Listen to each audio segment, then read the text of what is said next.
I'm 75, and these are the biggest mistakes people make in life. You know, when you get to be my age, people start asking you things. They ask what your secret is. They ask how you stayed married so long, or how you kept your health, or what you do differently. And for most of my life, honestly, I didn't have great answers. I was just living, just trying to get through the week like everybody else. But 75 years gives you something that no book, no podcast, no motivational speaker can hand you. It gives you perspective. And a lot of that perspective came from watching people, including myself, make the same mistakes over and over again. Not small mistakes. I'm not talking about buying the wrong car or taking the wrong job. I'm talking about the quiet, slow mistakes. The ones you don't even notice until 20 years have gone by. So let me save you some of that time. The first one, people spend their whole lives waiting to feel ready.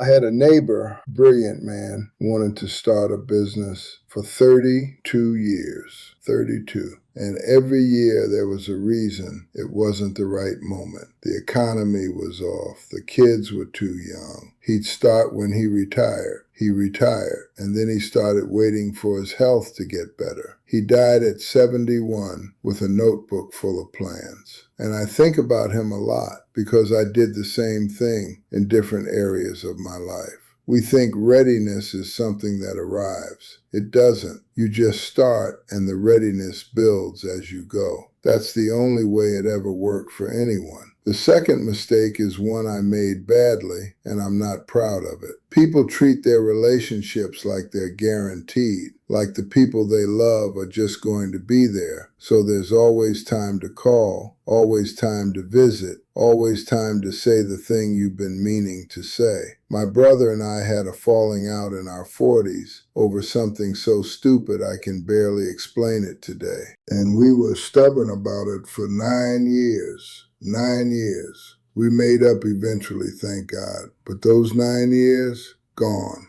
And what kills me is we both knew we were wrong. We were just too proud. If you have someone in your life and there's distance between you that doesn't need to be there, close it. Don't wait for the right moment. There is no right moment. There's just today. Now here's one people don't talk about enough. People confuse being busy with building something. I see it with younger people constantly. Packed schedules, never a quiet minute, always moving, always doing, always exhausted. And then they wonder why they feel empty. Busyness can be a hiding place. I used it that way myself, because if you're always busy, you never have to sit still long enough to ask the uncomfortable questions. Are you actually happy? Is this the life you chose? Or the life that just happened to you? Stillness isn't laziness. Stillness is where you figure out what actually matters. Make time for it. The fourth thing, and this one stings, is that most people never fully let go of what other people think of them. Even people who say they don't care.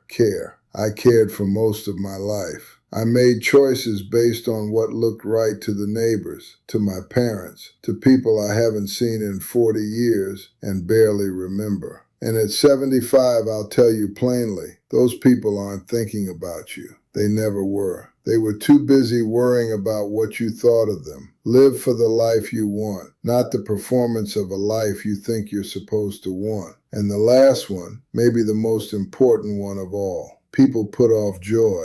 They put off the trip, put off the hobby, put off slowing down and actually enjoying what they built. They'll say, when the mortgage is paid off, or when the kids are grown, or when I have more saved. I know a woman who worked 60-hour weeks her entire career. Incredible woman. Sacrificed everything to retire comfortably. She retired at 68, and 18 months later, she got a diagnosis that changed everything. She said to me, I kept saving the good china for special occasions. I never used it once. Use the good china. Take the trip. Call the person. Start the thing. Say the words. I'm not telling you that life is short in some greeting card way. I'm telling you from 75 years of living it, it is genuinely, startlingly short. And it's also rich and strange and full of second chances if you're paying attention. You've got time, just don't waste it waiting to use it. If something in this hit close to home, share it with somebody who needs to hear it. And if you've got something you've been putting off, go do it today. That's all from me.